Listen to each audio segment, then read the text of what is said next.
Pessoal, sejam bem-vindos. Boa tarde. Sejam bem-vindos ao webinar da Danfoss, que iremos tratar no dia de hoje, no dia 1º de junho, sobre as válvulas de expansão termostáticas, né, as seleções e as aplicações. Primeiro de tudo, eu vou me apresentar. Meu nome é Márcio, eu sou engenheiro de aplicação da Danfoss e, vamos falar um pouquinho sobre a seleção desses componentes de válvula de expansão. Eu primeiro vou falar um pouquinho da minha carreira, né? Eu já estou na área de refrigeração já há 22 anos, mais ou menos. Comecei desde lá do Senai. Eu fiz o curso técnico do Senai com meus 15 anos, de refrigeração, os carros do Alves, né? E dentro desses 22 anos de trabalho, eu tenho trabalhado 10 anos trabalhei 10 anos na área de refrigeração industrial, um dos fabricantes que tem refrigeração industrial de compressores. E depois dos 12 anos dediquei a parte de refrigeração na área comercial, refrigeração comercial, né? Aí mas é uma área que a gente está sempre aprendendo, né? A gente sempre tem que ficar estudando, fazendo uma reciclagem dos conhecimentos, né? E hoje a gente vai falar um pouquinho dos produtos Danfoss relacionados às válvulas de expansão. Então, vamos começar bem agora no horário, né? E espero que todos possam aproveitar. Junto comigo está o engenheiro Marcelo Nicolau, também engenheiro de aplicação lá na Danfoss, que vai ficar no meu apoio a algumas perguntas que vocês tiverem no percorrer do webinar. Vocês podem mandar, vocês têm um chat que vocês podem mandar, podem ficar à vontade. Sua pergunta vai ser feita, não confidencial, mas apenas o Marcelo vai verificar, né? Não ficam com vergonha de fazer qualquer tipo de pergunta, né? A gente está aqui para esclarecer as dúvidas. Então, vocês podem fazer qualquer pergunta aí no chat que ele vai responder e no final a gente vai dar um tempinho para responder a pergunta de todos vocês. Tá joia? Então, eu vou dividir a tela para mostrar bem a apresentação para vocês. Um momentinho. Bom, primeiro vamos começar o webinar falando um pouquinho da história da Danfoss, né? A Danfoss é uma empresa, uma empresa da Dinamarca, foi fundada pelo senhor Mats Clausen, que está aqui nessa figura, o qual ele, em 1973, ele era um fazendeiro que sempre gostava de inovações. Então, ele, com foco, buscando sempre tecnologia, ele desenvolveu a primeira válvula de expansão. Então, é bem tratado do tempo que a gente vai falar hoje. Foi o primeiro produto que ele desenvolveu, que na época o pessoal utilizava outros tipos de dispositivo de expansão, como capilares, né, que tinha na época, e ele criou um sistema que podia fazer um melhoramento no abastecimento de fluido dentro do evaporador. Então aqui vocês podem verificar que é o formato da válvula de expansão na época, né? E depois a Danfoss mais tarde também começou a fabricar também os compressores. E aí hoje se tornou uma das grandes líderes mundiais aí na parte de refrigeração, como também outras divisões. Vocês podem verificar que hoje a Danfoss tem 4 divisões. A divisão de cooling, que é mais focado na parte de refrigeração. Tem a divisão de heating, que são as válvulas balanceadoras e equipamentos para aquecimento, né? Aquecedores para sistema de aquecimento.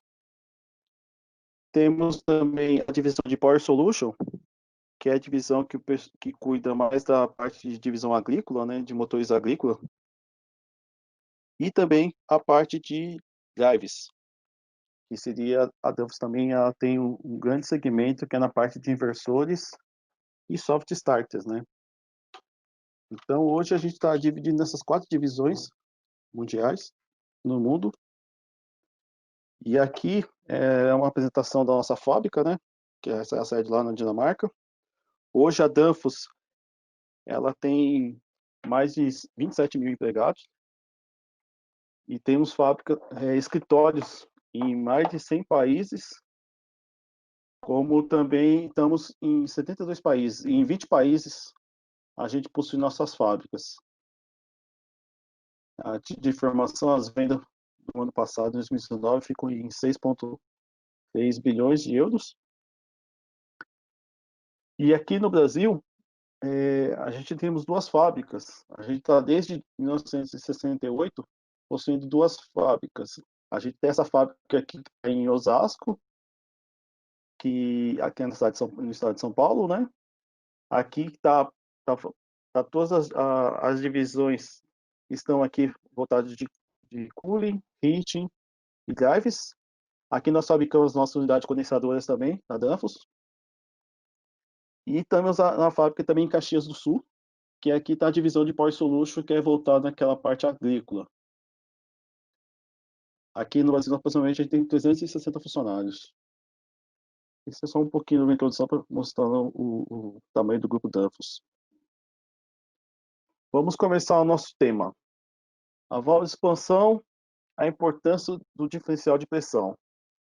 Como todos vocês sabem, né, a válvula de expansão, ela é tão importante, ela faz parte dos 4 componentes importantes do ciclo de refrigeração, né?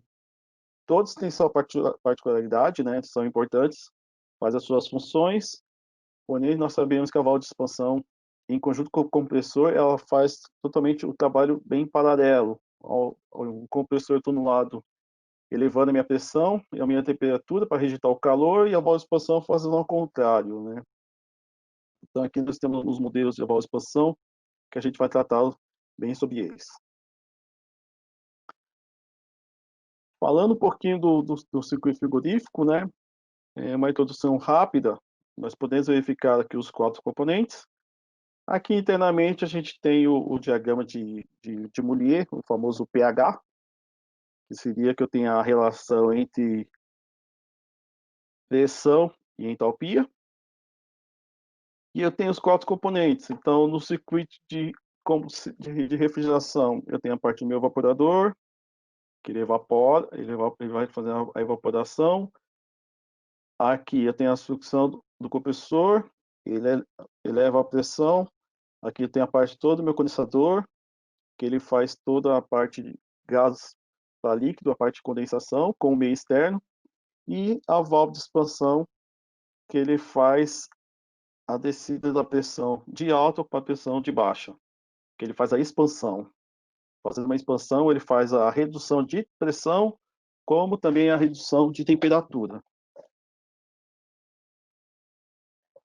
Mostrando aqui um pouquinho do diagrama, não vou dar aula, nada referente à termodinâmica, né? E sim, apenas vamos comentar que não tem como falar do circuito da parte de refrigeração, da válvula, sem mostrar um pouquinho do gráfico. Muitos aqui podem ter já bastante experiência nesse gráfico, conhecimento, familiaridade, né? Com muitos também pode ter, mas eu vou fazer uma introdução rápida do gráfico do pH, porque aqui ele mostra coisas muito importantes da função da válvula de expansão, né?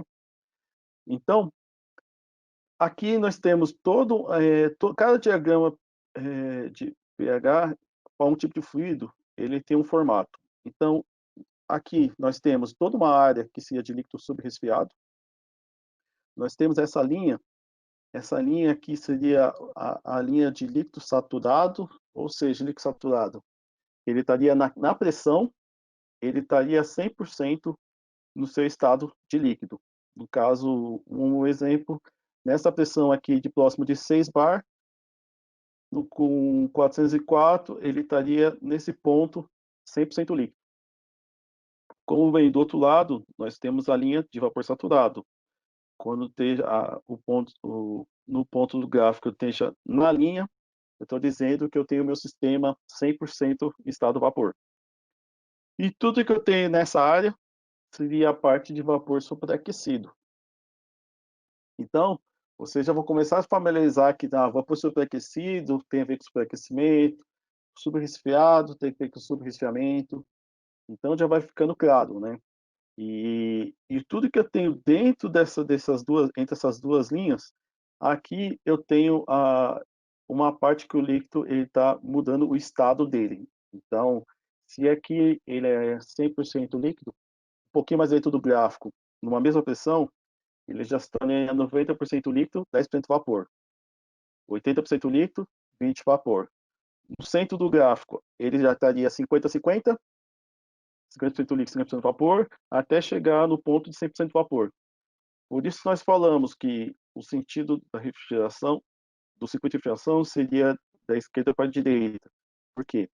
Eu tenho o meu evaporador, o líquido evaporando dentro dele, até chegar no 100%. E aí, um pouco que ele ganha seria o meu superaquecimento. E aí, meu compressor, ele vai elevar a minha pressão e a minha temperatura. Então, você vê como aqui é a pressão e aqui é a entalpia. Então, eu elevando a pressão. A entalpia a gente poderia traduzir como fosse energia. Então, se eu estou vindo para cá, eu estou ganhando energia. Então, como eu estou retirando calor pelo meu evaporador, então eu estou ganhando energia. Meu compressor, ele segue uma linha isentrópica, que é o processo de compressão, processo isentrópico. Então, ele vai elevar a minha pressão até a minha pressão de condensação. Depois, ao entrar no condensador, eu estou com uma temperatura quente, ele vai entrar no meu condensador, ele vai transformar de vapor para líquido, então ele vai se condensando na mesma pressão. Enquanto eu tenho mudança de estado, eu não tenho alterações de pressão, a pressão é constante. Eu apenas estou mudando o estado do vapor para líquido. E eu tenho um ponto que ele vai, no final do meu condensador, ainda tem um pouco ainda de espaço que ele vai subresfriar. E nesse ponto é onde eu vou entrar com a minha válvula de expansão. E a válvula de expansão, ela vai fazer a queda de pressão, da pressão de condensação com a pressão de evaporação. Então, aqui, nítido dá para nós vermos o seguinte, que quanto maior o meu superresfriamento, mais líquido estou garantindo na minha válvula de expansão. Ele está na parte de líquido superresfriado. Então, aqui podemos identificar a parte da minha evaporação, a minha parte de compressão, a minha parte de condensação e a minha parte de expansão, com o dispositivo de expansão. E muitos podem ficar me perguntando, se eu tenho que andar com um gráfico numa obra para mim verificar como estão minhas condições. E esse gráfico é extremamente importante você saber que você consegue diagnosticar mais ou menos o que pode acontecer com o seu sistema, com se está tendo superaquecimento, se não está, se está tendo sub, se minha temperatura de descarga está ficando muito alta, como está entrando o líquido, quantidade que está entrando no meu evaporador de líquido e gás. Porém, e todo o gráfico é feito através de valores que é gerado uma tabela. E para facilitar, nós temos a régua, né, a régua de pressão. Essa aqui é uma régua da Danfoss, e o pessoal também sempre utiliza para verificar as questões de pressão e temperatura, para identificar com o manômetro, estou vendo uma pressão, que temperatura que se trata. Mas a Danfoss também tem para ficar mais fácil, temos um aplicativo do celular, é o refrigerante slider, que com ele você consegue fazer a mesma coisa que é feito na régua, você utiliza no aparelho celular. E é até mais fácil, porque muitas das vezes é mais fácil você estar com o celular na mão do que estar com a régua, né, no local. Então, o celular normalmente a gente nunca esquece, né? Então, se a gente tem esse aplicativo, a gente consegue, num momento de apuro, a gente entrar e verificar as pressões que estão no seu sistema. E ele aqui ele é muito simples, você consegue selecionar todos os tipos de fluido refrigerante existentes, que aqui você apenas digita a pressão, ele sai a temperatura, ou você digita a temperatura e já sai a pressão. Então, você estando na obra, no local, você fez a sua medição, que não sabia qual a condição que está naquele ponto o seu sistema, você digita a pressão, ele já vai dar a temperatura que tá ocorrendo naquele ponto, né? E também nesse ponto você consegue também já até verificar se você não está trabalhando com o PSI numa unidade, ou se trabalha com bar, você pode alterar para todas as outras unidades de pressão, KPA, bar, PSI, ATM, o que você tiver mais formalizado, você consegue alterar e ele vai ajustando aqui os valores de acordo, né? Vamos lá. O funcionamento da válvula de expansão. Qual que é a função? É realizar a queda de pressão no ciclo, reduzindo a pressão de condensação à pressão de evaporação. Todos puderam notar nos slides anteriores, né? Que a gente já tratou. Outra função dela, promover a expansão dos líquidos em uma mistura de líquido e vapor, controlando o fluxo de refrigerante para o evaporador. E isso é extremamente importante, porque a válvula de expansão, em comparação com o pessoal antigamente utilizavam apenas capilar, você faz um controle exatamente da quantidade de refrigerante que você tem que estar dentro do seu evaporador. Como ele possui o bulbo, ele faz uma leitura no final do evaporador e ele vai abastecer de líquido o evaporador para ter a melhor performance nele, né? E não uma coisa sempre constante. Então, ele vai sempre modulando de acordo com a carga térmica que você tem no seu sistema. Ele só expande líquido, então vocês podem notar que é sempre fundamental nós termos um subresfriamento no condensador para você garantir sempre na entrada da válvula apenas líquido e não líquido em vapor. E em um ciclo ideal, o processo de expansão ocorre com entalpia constante, ou seja, isoentalpíco.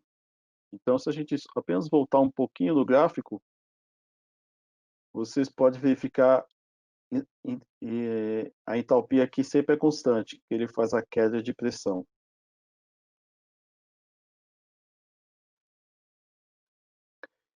E ele ajusta o fluxo de refrigerante dentro do evaporador em função do superaquecimento. Nós vamos falar bastante sobre superaquecimento e vamos falar bem da particularidade da válvula. Então, para a gente começar a falar um pouquinho da válvula de expansão, vamos falar só um pouquinho da questão dos limites do envelope do compressor, né? Porque o compressor ele tem, aqui seria a temperatura de evaporação com a temperatura de condensação. Então, nós temos um limite de evaporação mínimo de evaporação e máximo de evaporação, como mínimo de condensação e máximo de condensação. Para o compressor, é extremamente importante eu ter também uma proteção quando a minha evaporação se torna muito alta, para não ocorrer que o ponto onde está trabalhando ele saia fora do envelope. Por exemplo, se eu estou aqui trabalhando com 10,50, 10 graus positivos, ele está dentro do envelope.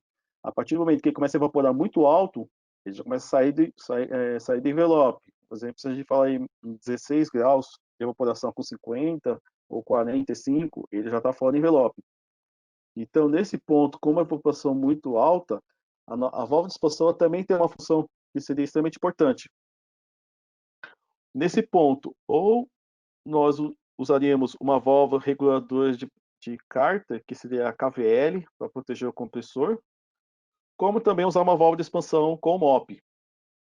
O MOP significa uma pressão de operação máxima. Então, ou seja, qual que seria a função do MOP? Também proteger o compressor para evitar que com altas temperaturas de evaporação eu não chegue a prejudicar meu compressor. Isso tiraria fora do envelope, aqui provocaria também uma queima de motor elétrico. Então, por exemplo, a 15 graus, com o R22, eu estou falando uma pressão de 100 psi. Então, uma válvula para proteger o compressor acima desse ponto seria uma válvula com MOP de 100 psi. Hoje, nós temos vários modelos de válvulas e com elas tem vários MOPs, que seria o limite que eu tenho da válvula de expansão, de abertura, né? Então, tem os ranges que nós trabalhamos, um exemplo, o range N, que seria de menos 10 de menos 40 até menos 10. Nós temos um MOP para R22 de 100 PSI, para 407, 95, 184A, 55 e 404, 120. Como os outros ranges que nós temos também, um exemplo de menos 40 com 5, já temos outros MOPs destinados para essa faixa. Nós temos o range NL e o range B. Aqui no Brasil, os ranges mais utilizados são o range B, que o pessoal utiliza muito para congelados, né? E tanto o range B quanto o range N, que é os mais utilizados. Porém, aqui vocês podem notar que a temperatura de evaporação são temperaturas muito baixas, né? E temos umas válvulas monoblocos, que é a TGL, que o pessoal usa muito também na parte de ar-condicionado, onde tem até o fluido 410. Nós temos também o MOP destinado para ela, que no caso aqui, a gente está falando em 165 para 410. Aqui continuam os mesmos MOPs da TGE, é o mesmo MOP também da ASTE. Então, apenas acrescentei aqui o 410, que também a gente tem válvula destinada para isso, para eles também. E falando em MOP, o que seria o MOP em si, né? Então, a diferença de uma válvula com MOP e sem MOP, a válvula universal que não tem MOP, ela tem uma quantidade de líquido refrigerante aqui interno no bulbo, que mesmo que eu tenha a minha carga térmica subir demais o meu evaporador, toda essa quantidade ele vai evaporando e vai pressionando o bulbo para abrir a minha válvula. Então, ela vai sempre abrir a minha válvula, independente do compressor. Então, se a minha evaporação começar a subir, ela vai sempre abrir a válvula, deixando mais aberta, porque ela vai sentir que a temperatura do bulbo vai começar a esquentar, então está pedindo para a válvula abrir. Então, essa válvula, ela vai sempre abrir, ela não vê o lado de segurança para o compressor. Já o MOP, eu já tenho uma quantidade de líquido aqui já limitada. Então, a válvula com MOP, por ter uma quantidade de carga limitada de refrigerante, quando a minha temperatura começar a elevar demais, a minha válvula ela ela está aberta 100%, mas a minha pressão está se elevando, ela vai começar a fechar a minha válvula. Ou seja, então, quando a pressão do bulbo começar a subir demais, vai chegar uma hora que ela vai estagnar e ela vai manter naquela posição. E a partir do momento que a pressão subir acima da pressão de MOP, conforme na tabela anterior, essa válvula ela vai tender a fechar. Fechando, ela vai garantir que a minha pressão do evaporador, não vai começar a subir, porque como ela vai estrangular, então ela vai fechar, então a pressão não vai subir demais e o compressor trabalhando vai fazer que essa pressão comece a baixar, então ela vai limitar a quantidade de pressão dentro do meu evaporador. Utilizando essa válvula, o tempo de processo também vai ser lento, porque eu não vou deixar o meu processo sempre constante. Se a válvula está fechando, ela está segurando o meu processo no evaporador. Então, onde essas válvulas são aplicadas, no exemplo, se eu tenho mudanças bruscas de evaporador, como por exemplo, falar em um túnel de congelamento, que normalmente os compressores trabalham com baixas temperaturas, porém, quando eu tenho uma alta carga, no início do processo, minha pressão começa a subir demais. Então, para mim não prejudicar o meu compressor, essa válvula vai limitar a quantidade de líquido dentro do meu evaporador, segurando a pressão. E aí tende de o processo ser um pouco mais lento. Então, ele aumenta o tempo de processo para garantir o meu compressor para ele não sair fora do envelope. Então, aqui já pode ficar com pressões acima da pressão na qual a válvula está totalmente fechada. E falando das nossas válvulas, as válvulas a gente tem dois tipos.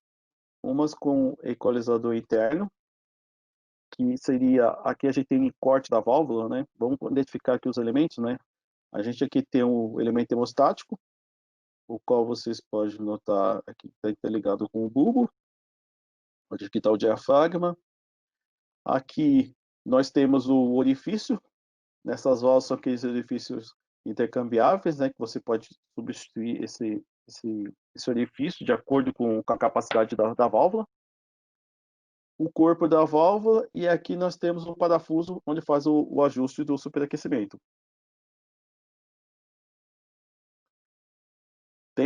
Tem um modelo também de equalizador externo. Então, a diferença com o equalizador interno, nós temos esse ponto, o qual esse ponto eu faço uma tomada de pressão ao final do evaporador. Ele equaliza a pressão de entrada com a saída, para mim não ter não prejudicar, por diferencial de pressão, uma abertura maior ou um fechamento maior da válvula em função da leitura do meu bulbo, por causa do diferencial que eu tenho de entrada e saída do evaporador. Então aqui nós temos também o elemento hemostático, temos aqui o conjunto de orifício, que aqui também essas válvulas aqui é o modelo TI, que ele também tem um orifício intercambiável. Aqui o elemento hemostático, temos o corpo, e aqui é a tomada de equalizador externo, que nós podemos ver aqui na figura real aqui, e esse outro lado seria o parafuso para fazer o ajuste de superaquecimento. Como também nas válvulas TGE, que é as válvulas monobloco, é a diferença dessa válvula que essa válvula, ao contrário das outras, ela é biflow. Eu posso usar nos dois sentidos. Ela vai fazer expansão. Essa válvula também, ela também possui as mesmas características das anteriores, porém o ajuste da minha mola é feito aqui por baixo. Ele não tem orifício intercambiável. Essas válvulas, cada válvula ela tem o seu tamanho correto. Eu não consigo substituir o orifício interno. E eu faço o ajuste do meu superaquecimento aqui por baixo.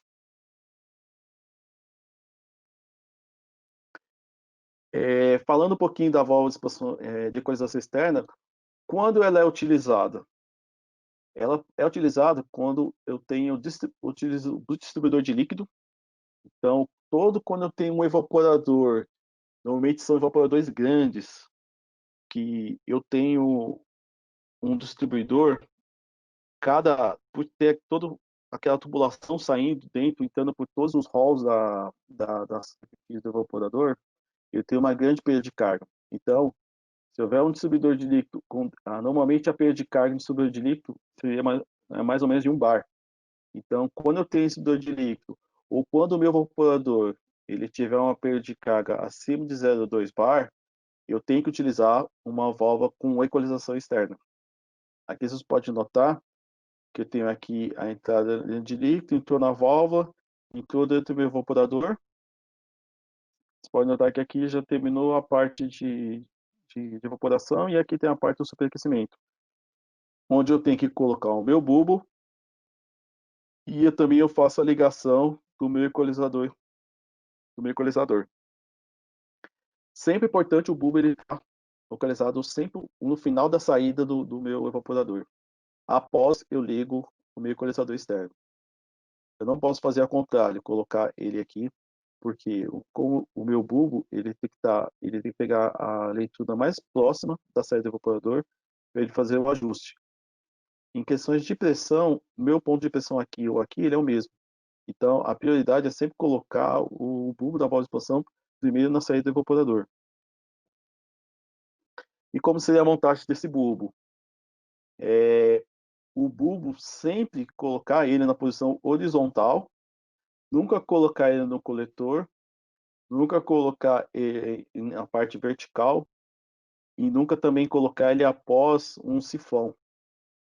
Sempre deixar ele mais próximo da saída do evaporador para ele ter a melhor leitura de superaquecimento. E um outro detalhe também seria o posicionamento ao eu colocar ele. O posicionamento, dependendo dos diâmetros de tubo, eu não posso colocar ele no topo do meu tubo, e sim ele respeitar as angulações. Nós temos um exemplo nessa parte aqui do tubo, podemos ver aqui no lado, de meia polegada a 5/8, ele esteja mais ou menos numa posição como fosse 1 hora, de 3/4 a 7/8, 2 horas, de 1 polegada a 1/3/8, e ele na posição de 3 horas, e na posição mais inclinada de 4 horas, que é com o tubo que eu uso de 2/8 a 2/5/8, é a posição. E nunca também colocar embaixo, porque nós sabemos que no circuito de refrigeração, a gente tem muito, em conjunto com o refrigerante também o óleo, né? Então, muitas vezes o óleo, ele fica na parte de baixo, então muitas vezes se você colocar ele aqui, ele vai ver a temperatura do óleo, não a temperatura do refrigerante. Então, você tem que pegar a parte de vapor da saída do evaporador, onde tem que posicionar o meu bulbo da válvula de expansão.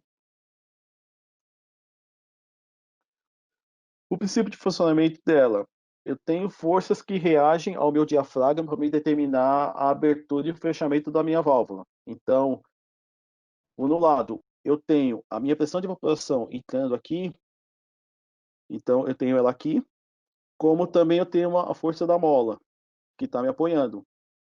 Contra isso, eu tenho o diafragma, que, através da temperatura que o bulbo sentir, ele vai evaporar o líquido da dentro dele e ele vai fazer uma pressão contrária. Então vai ficar duas forças ao diafragma. A força do bulbo para baixo e as duas forças para cima. E ela vai determinar se as duas pressões de baixo for similar, somadas for similar à pressão do bulbo, a válvula está em equilíbrio. Se a minha pressão do bulbo for maior do que a pressão da mole e a minha pressão de evaporação, vocês podem estar que ela for maior, então eu tenho uma abertura da minha válvula. Como também, se eu tenho uma pressão maior de evaporação, com a pressão da mole, ela é constante, porque ela é ajustável, eu tenho uma pressão maior de evaporação, com a pressão do bulbo sendo menor, então a pressão do bulbo é menor, a válvula ela vai fechando. Então aqui eu vou mostrar para vocês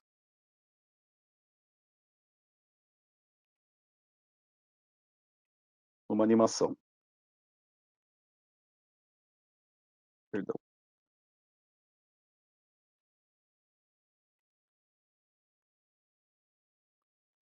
Então aqui vocês podem notar que a partir do momento que eu tenho a minha pressão do bulbo e minha pressão, como a pressão da mola, a partir do momento que o diafragma ele se move para baixo, que a minha pressão do bulbo sendo maior, eu vou tendo a minha abertura, eu tenho o meu fluxo passando, fazendo a bem expansão nesse ponto, fazendo a expansão nesse ponto e indo para o meu evaporador. E a partir do momento que a pressão do bulbo se torna menor, então você pode notar que esse aqui, o bulbo começa a diminuir, o diafragma contrai para cima e a válvula tende a fechar. Vendo bem devagar, vocês podem notar, a minha pressão vai começando, a minha carga vai começando a aumentar, pode notar que o bulbo começa o orifício aqui, ó, começa a passar, a força daqui do diafragma tem de ser maior, aí vai descendo, ele vai abrindo a válvula. E a partir do momento que vai diminuindo, eu tenho que fechar a válvula, quando notar que o diafragma, aqui ele fecha. Como também mostrando também do equalizador externo, e a válvula, ao invés, a diferença que eu tenho com a anterior é que eu tenho essa tomada. Então aqui eu tenho uma pressão reagente, também a mesma pressão lá na saída do meu evaporador. E aqui em cima tem a força do bulbo atuando aqui sobre o diafragma. Então aqui eu tenho a equalização, equalizando nesse ponto. E eu tenho a força aqui do bulbo que vem empurrando o diafragma. Ele vai empurrando para baixo e aqui ele vai garantindo a abertura e aí o líquido vai entrando, vai ocorrendo a expansão aqui e vai indo para o evaporador. A partir do momento que a pressão se torna aqui menor, ele já faz o contrário. Ela já vai subindo e vai diminuindo a quantidade de líquido. Vendo mais lentamente, carga baixa, a carga aumentando. Vocês podem notar que aqui ele tende a aí vai descer, vai ocasionando a abertura e vai entrando o líquido aqui na válvula, fazendo expansão até a carga máxima. E quando diminuindo, para me fechar a válvula, o diafragma sobe e vai diminuindo a válvula. Então, essas forças que reagem na válvula. E podemos identificar também que cada diagrama de Mollier, ele tem específico para cada refrigerante, e a válvula, ela vai fazer também a função sempre diferente também, ou seja, ela vai garantir sempre um ΔP da pressão de condensação para evaporação. E para cada fluido refrigerante, ele é diferente, nas mesmas condições. A gente tem um exemplo aqui, uma temperatura de condensação de 45 e evaporação de menos 10. Com a leitura das pressões, eu tenho 20,45 bar de condensação, 4,31 de evaporação, e eu tenho um ΔP da válvula de 16,14, por 404.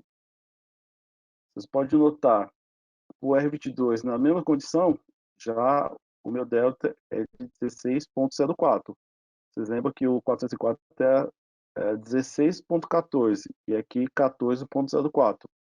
E para o 134A, na mesma condição, vocês podem ver a diferença, que já no caso o delta P já seria 9,59. O diferencial que é o tamanho da válvula de se posicionar. E por que é importante a válvula ela ter esse diferencial? Eu sempre tenho que ter um diferencial grande entre a minha condensação e a minha evaporação. Se eu ter uma condensação aqui muito baixa, esse delta fica muito pequeno. Então, eu tenho que ter alguns cuidados, porque um delta muito pequeno, eu tenho um problema de falta de pressão para bombear o refrigerante na válvula. Então, a válvula não consegue trabalhar. Como também, quanto menor a minha condensação, eu ganho capacidade no sistema. E muitas vezes a minha válvula, se eu começar a diminuir a condensação, a minha válvula já vai começar a se tornar muito pequena, porque a capacidade começa a aumentar muito.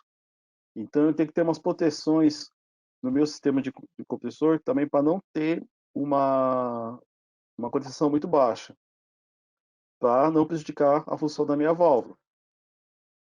Então, em ambiente com temperatura ambiente diminui muito, a condensação vai diminuir muito.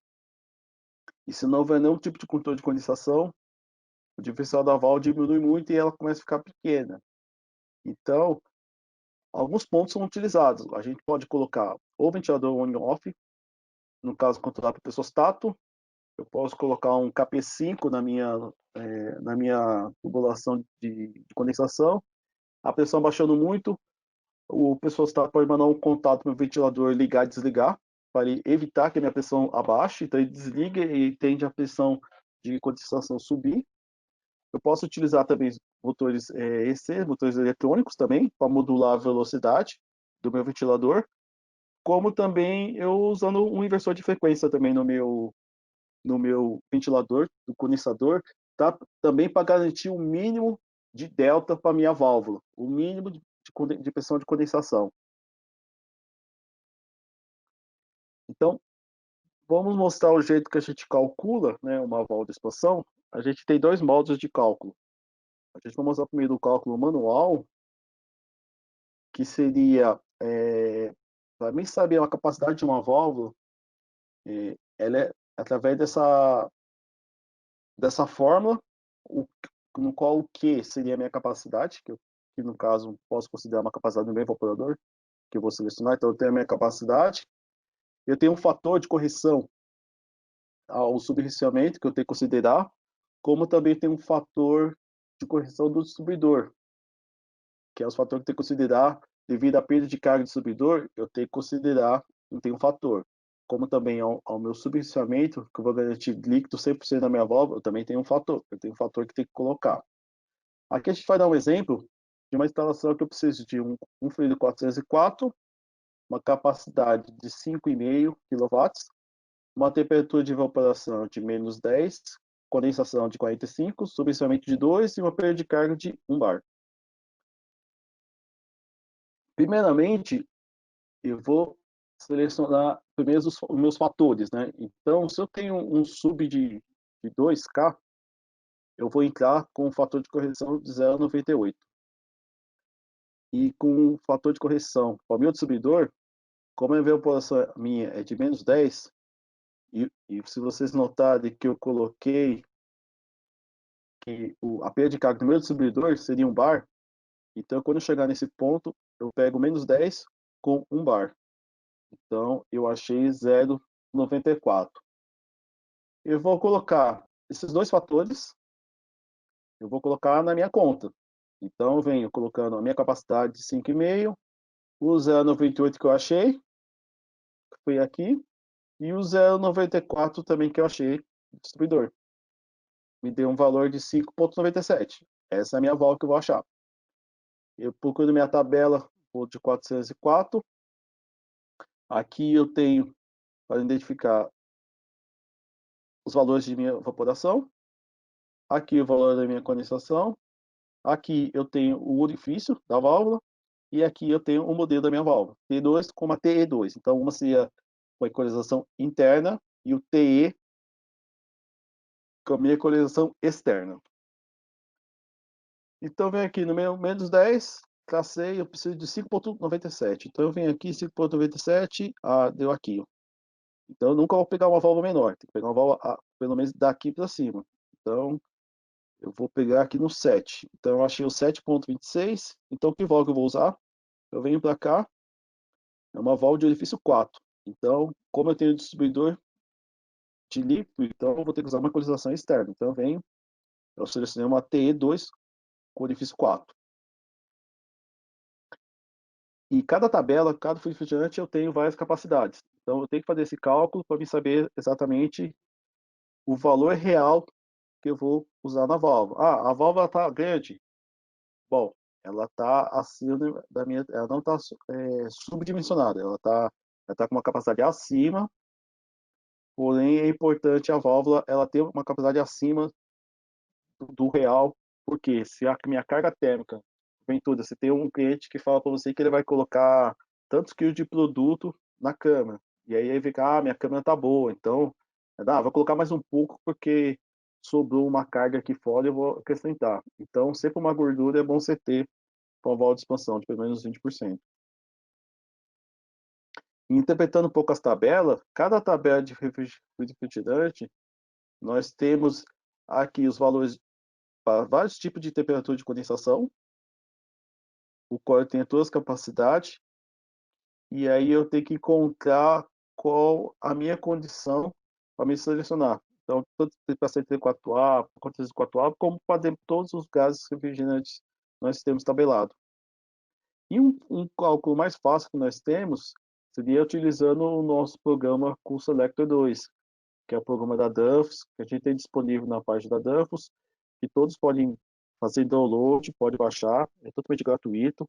Você deixa o seu computador e você consegue fazer dimensionamento de todos os produtos da Danfoss, tanto na parte de válvulas como compressores também. Como a gente está falando de válvulas hoje, então, entrando no CoolSelector aqui, você já pode verificar já o ponto de válvulas e componentes de linha. Você vai entrar aqui em válvula de expansão. Entrando em válvula de expansão, ele vai dar exatamente esse visual para você. Então, aqui, você pode ver que é muito mais fácil eu colocar as informações. Eu venho primeiro, eu tenho que colocar o refrigerante que eu vou usar, eu ponho a minha capacidade, você lembra que é 5,5 kW, eu ponho a minha temperatura de evaporação, eu ponho a minha temperatura de condensação, eu ponho o meu sub também, de 2K, eu determinei lá também, e aqui eu coloco a minha queda do meu distribuidor, eu coloco de 1 bar. Vocês podem notar que a partir do momento que eu coloco esses valores, ele já vai me dar em verde já a minha válvula. Vocês podem notar que é a mesma válvula que eu selecionei. Tá? Então ele já vai dar para mim automático. Ele vai falar que essa válvula ela tem uma capacidade nominal máxima de até 6,75 e a capacidade mínima de 1,687. Nessa minha condição, ela vai operar 81% da válvula, ou seja, uma válvula excelente. Ela tem uma folga ainda. Se porventura tiver uma carga um pouco maior, ou a pessoa vai colocar o produto numa câmara, por exemplo, ou um chiller, vai estar com uma temperatura um pouco mais alta, essa válvula ainda tem uma carga adicional ainda que ela possa ainda fazer a expansão e não prejudicar o seu sistema.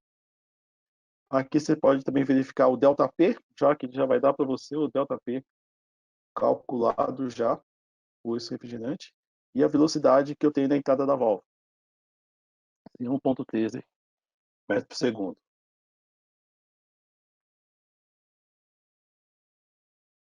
Agora vamos falar um pouquinho sobre a importância do superaquecimento, porque o superaquecimento, para falar a verdade, é a função exata que a válvula tem que fazer para abastecer o meu evaporador. Ela usa a função eu pego a pressão do bulbo, que vai medir uma temperatura, e ela vai fazer a função de abastecer o evaporador.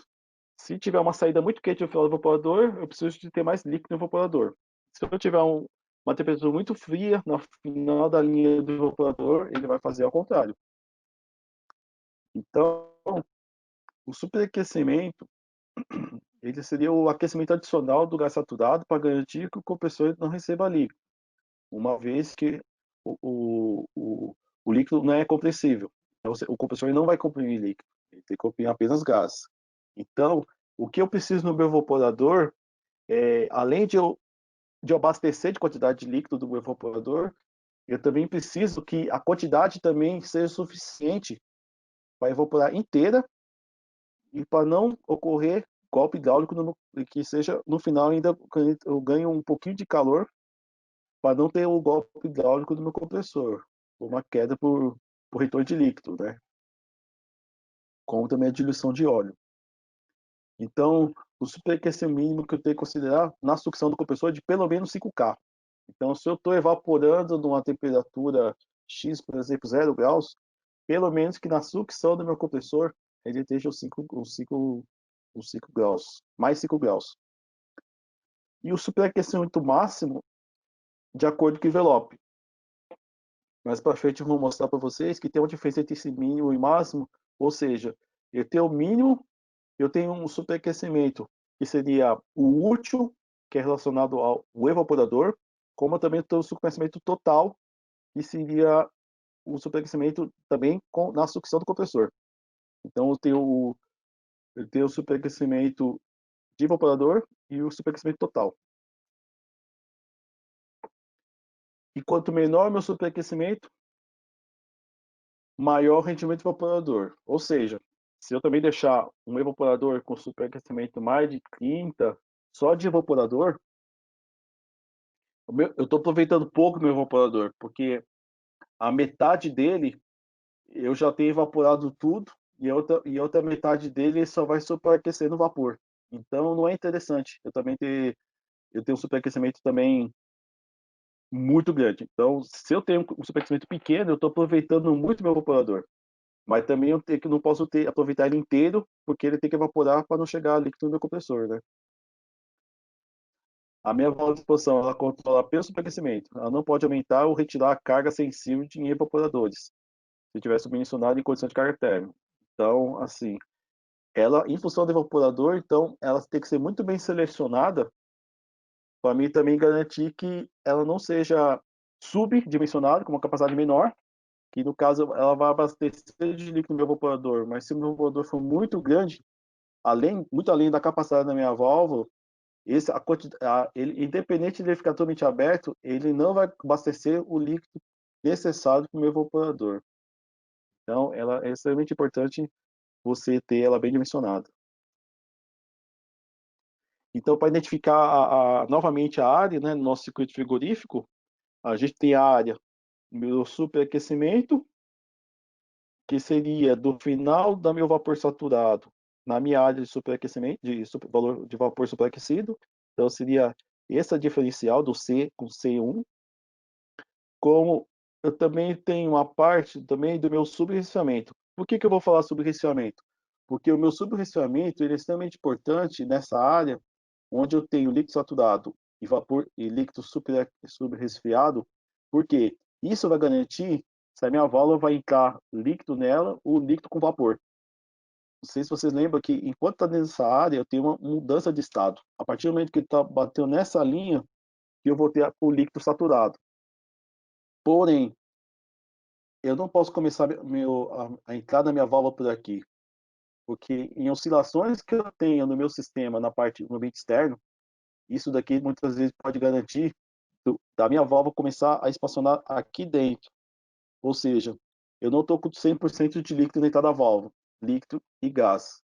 Líquido e gás na minha válvula, ela não vai conseguir modular corretamente. E aí vai começando a impactar, que ela vai entrando aqui, vai diminuindo o meu tamanho do meu evaporador, a eficiência do meu sistema vai começando a ficar menor e a tendência é de eu ter um dano no meu sistema. Então, é sempre garantir um subesciamento para me garantir 100% de líquido na minha válvula, que aqui está entre o A1 e o A. Então, essa diferença é o meu subesciamento.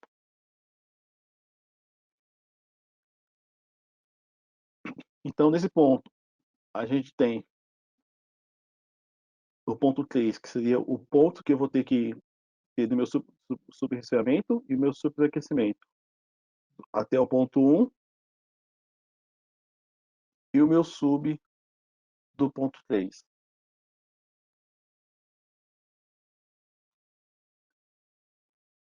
Vamos falar sobre a medição. Como que é medido o meu superaquecimento?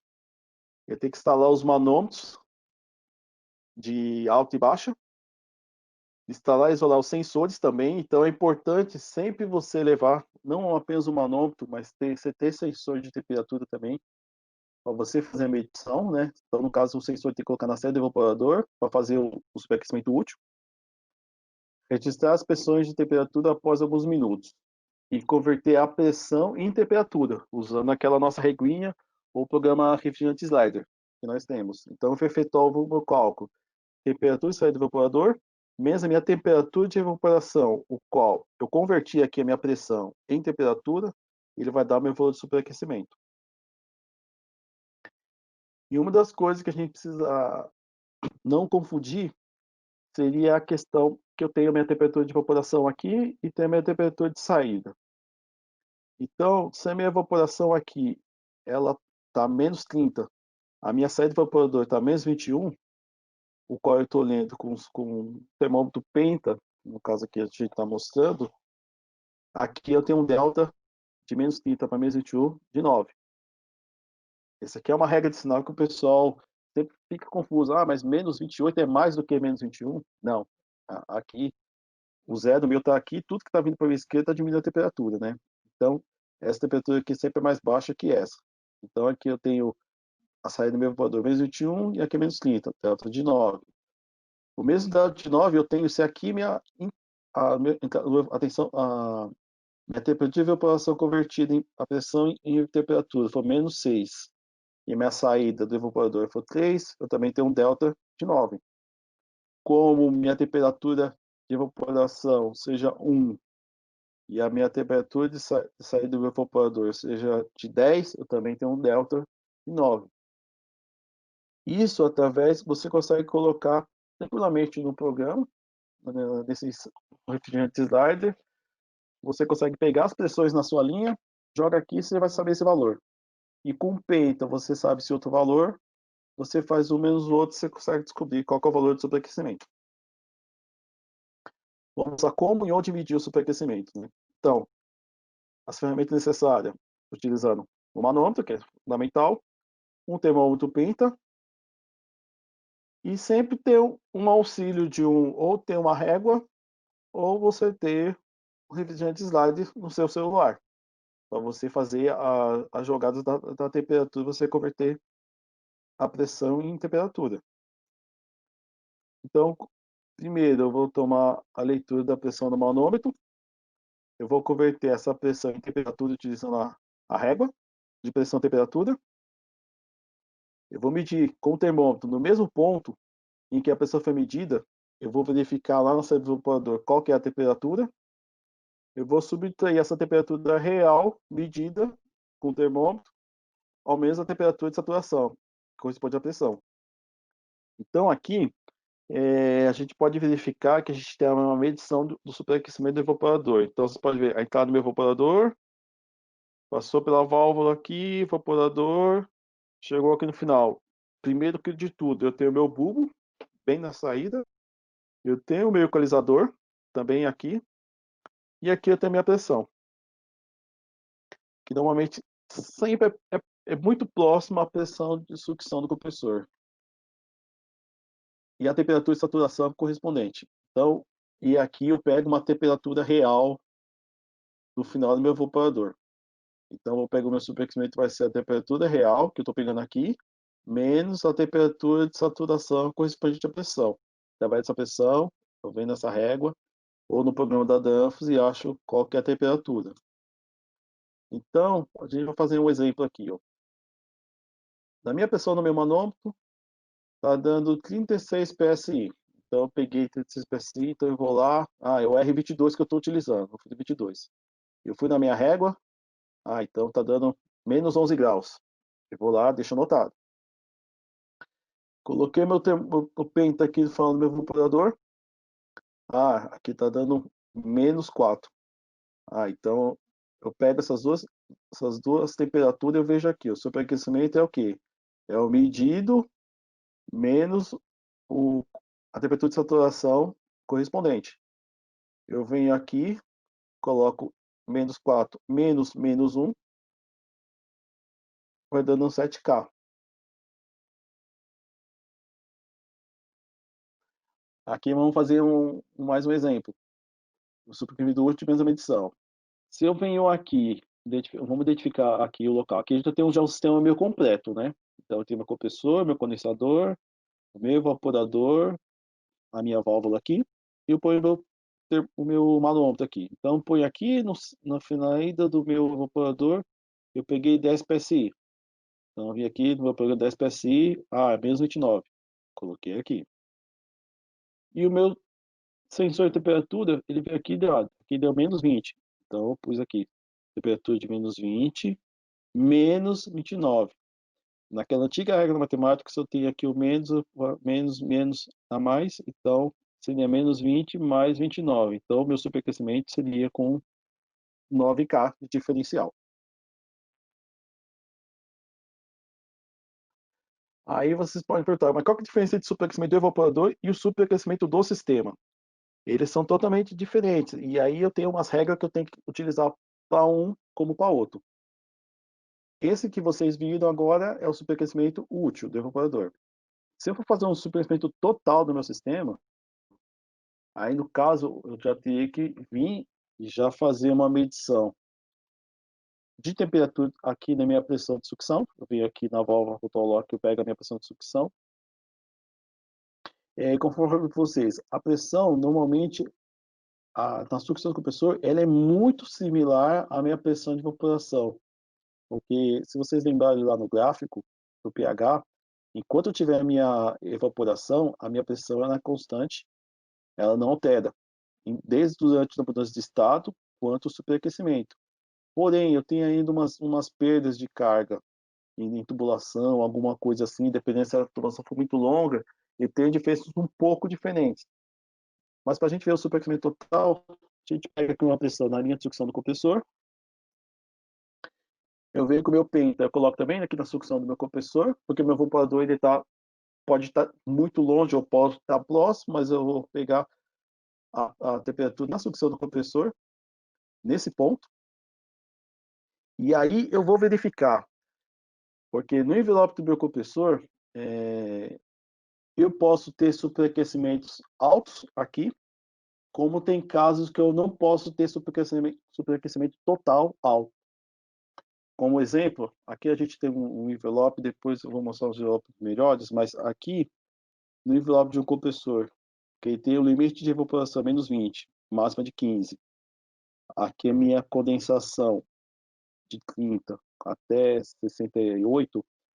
Enquanto ele está trabalhando dentro dessa faixa, o meu compressor, ele pode trabalhar com um superaquecimento total até 30.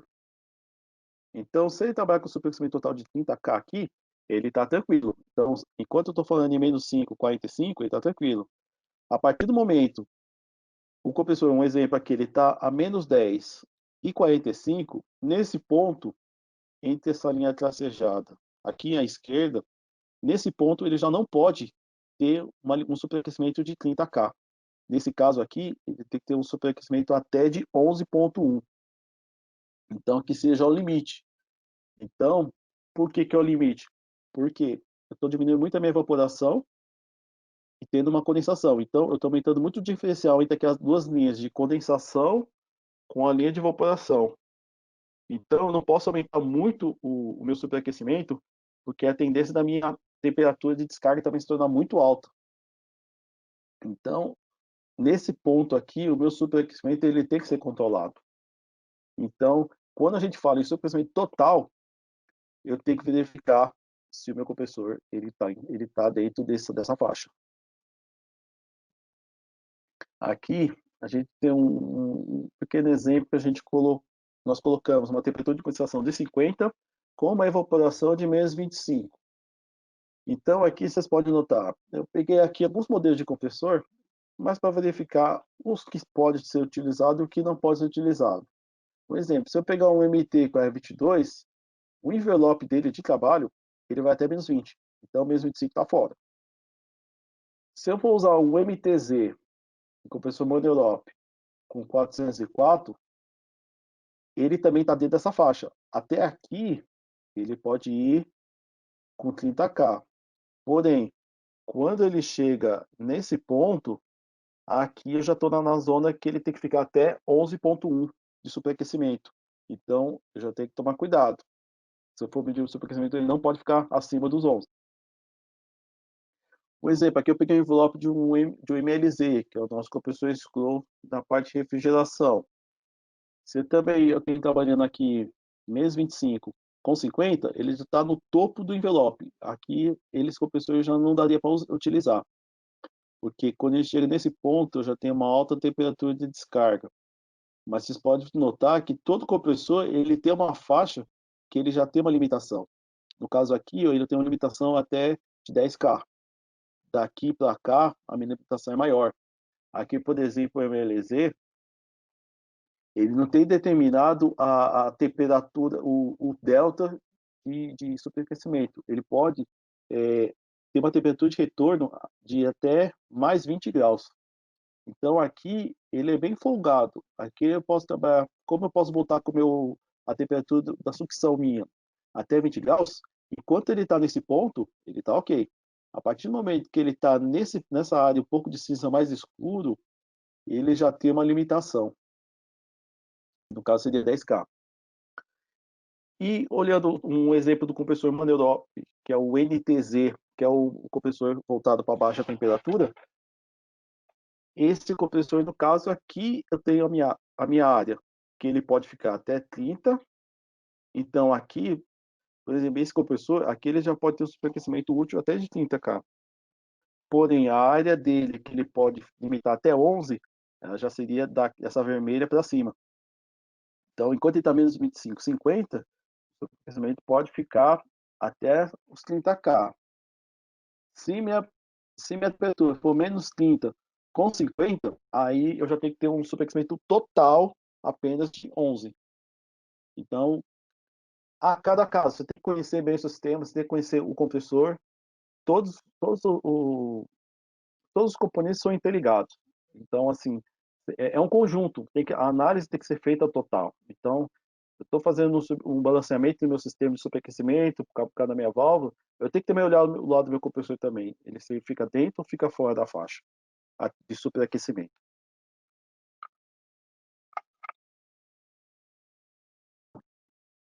Então, a gente vai fazer um exemplo aqui no Q-Selector, né? Eu tenho uma temperatura aqui de menos 10, com uma temperatura de condensação de 40. O meu superaquecimento de projeto seria 10K. O meu subcooling, que seria meu subresfriamento de 4K. Minha capacidade de 4TR, refrigerante 404. Quando eu entrei lá no meu Q-Selector, eu vou entrar na parte do... Vamos fazer uma análise na parte do meu compressor, como ficaria a questão do meu superaquecimento, né? Então, você pode notar, coloquei 4K aqui, o 4TR, que é mais o compressor, o menos 10, aqui já está o meu superaquecimento já de 10. Eu não tenho superaquecimento adicional, então eu não estou falando aqui de superaquecimento total. Eu tenho apenas o total, mas eu não tenho um adicional. Eu tenho minha capacidade do meu compressor de 4.29 TR. Eu tenho um COP de 2.2 E a minha TPI, essa aqui, vocês conseguem verificar no gráfico no Cool Selector até a temperatura de descarga que o compressor vai ter. Como que ele está mostrando? Aqui eu consigo ver todas as temperaturas através do meu diagrama de Moulier. Então, meu ponto 1, eu tenho a minha temperatura de sucção. No ponto 2, eu tenho a minha temperatura de descarga. No ponto 3, eu tenho a minha temperatura na entrada da minha válvula. E no ponto 4, eu tenho a minha temperatura na entrada do meu evaporador. Meu ponto 2 seria a temperatura de descarga. Então, vocês podem notar que aqui está 73,7. Então, nessa condição, com minha evaporação menos 10, com meu superaquecimento de 10K, ele é nessa condição. Eu coloquei um superaquecimento adicional de 5K, então a minha temperatura ela já não está entrando no meu evaporador com zero. Então, se eu tenho aqui um superaquecimento total de 15, então já está entrando com mais 5. Vocês podem notar que a minha capacidade, comparado com a outra, que seria 4,29, deu para 4,18. Então, com um superaquecimento adicional de 5K, a minha capacidade, marcada em cooling, foi menos 2,6%, que eu perdi de capacidade térmica com um adicional de superaquecimento. O meu COP, que seria a minha performance, esse valor do COP seria o valor da minha potência, da minha capacidade dividido pela minha potência. Ele dá esse valor de 2,2. O meu COP, nesse caso, ele já deu um aperto de 2,27, e a minha temperatura de descarga, que ela estava 73,7, ele já foi para 78,7. Então, a minha temperatura de descarga também aumentou 5.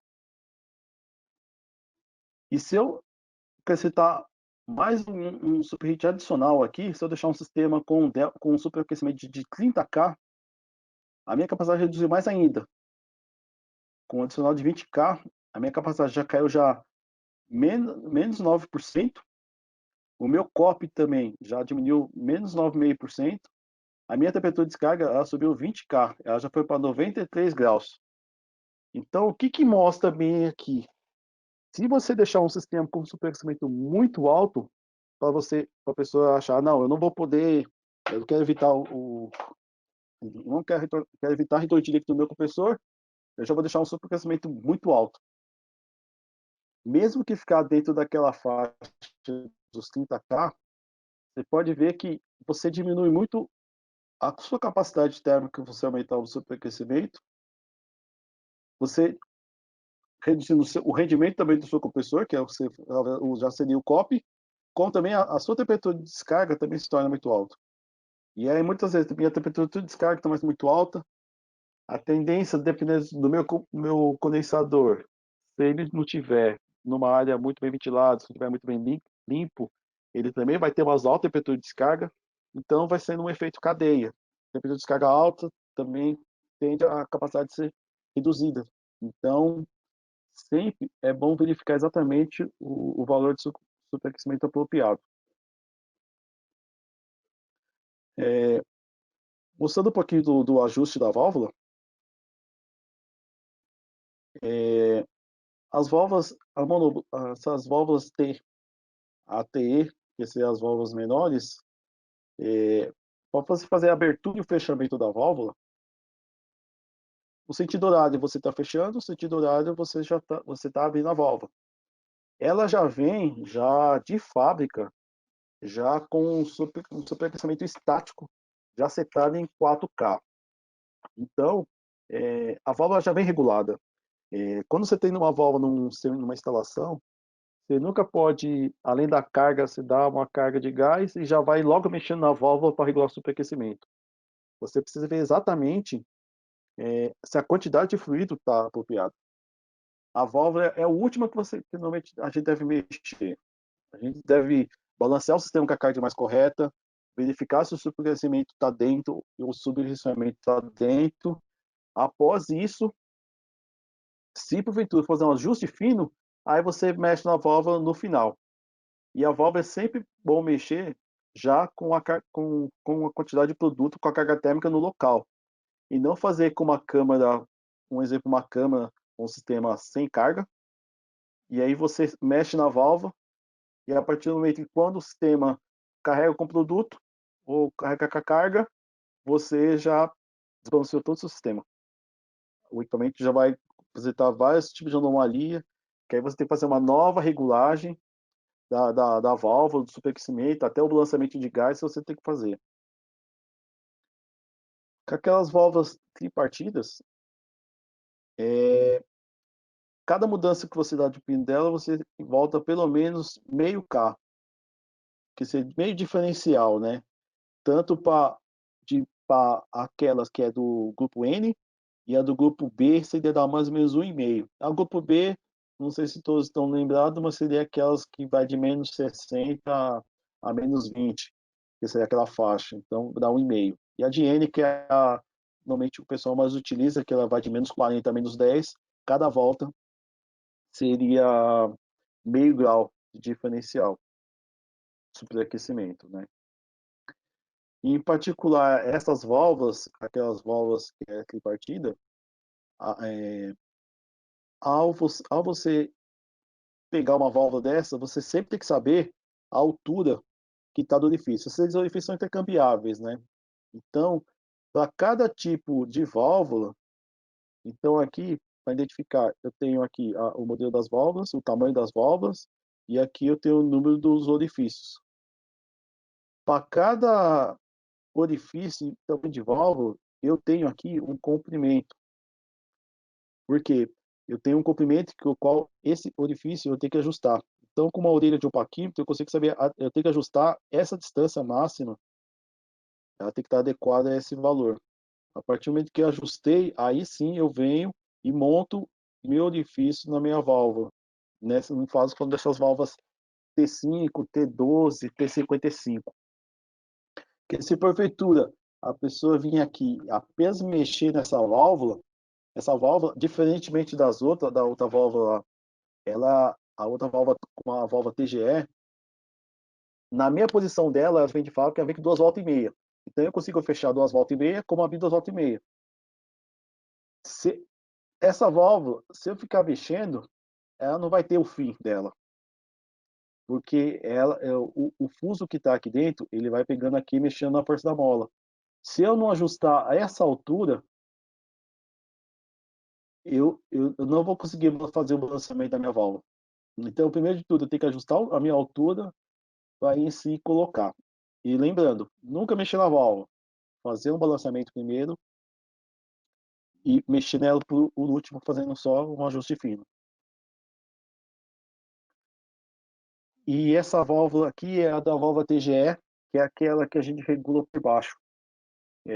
Você tira o tampão dela e por baixo você ajusta, que é a válvula que ela é bifluxo, né? Essa válvula também você consegue tanto da 10 como da 20, da 40. Para cada 360 graus, essa aqui eu consigo dar um ajuste de um grau. A TGE 20 dá 1,5 e a 40 também dá 1,5 de ajuste. E quais seriam as consequências, né? Então a gente está falando tanto da parte introdutória da válvula, a função da válvula, o tipo de válvula, onde ela é aplicada, o valor de superaquecimento, como medir e a consequência de você não esquecer desse valor. Então, se eu tenho um sistema com baixo superaquecimento, que você não ajusta a faixa o seu superaquecimento mínimo, eu tenho, além de eu tenho a diluição, então você pode verificar aqui no caso, está borbulhando todo. Quando eu tenho está borbulhando dentro do meu visor, do compressor, do óleo, se você vê borbulhando, você vê isso aqui é fluido refrigerante. Então, a partir do momento que está muito fluido refrigerante misturado com óleo, então ele está começando a se evaporar dentro do compressor. É um retorno de líquido, baixo superaquecimento. Eu tenho quebras de compressores. Aqui é um exemplo de compressor alternativo, sobre um golpe hidráulico, retorno de fluido refrigerante líquido o compressor. Se tratando de compressor scroll, eu tenho quebra do compressor scroll, então, por causa de baixo superaquecimento, como também eu tenho trava de número mancal. Então, exemplo, a diluição de óleo nele retirou a película de óleo daqui, que faz o contato entre as partes mecânicas. A partir do momento que o retorno de líquido for grande, ele lava as peças, então ele tira a película de lubrificação. E aí, ferro com ferro provoca aquecimento. Você vê, deve desgaste material. Isso aqui já deu um travamento no meu compressor. Como também, se eu deixar um superaquecimento muito alto, então também tem as consequências.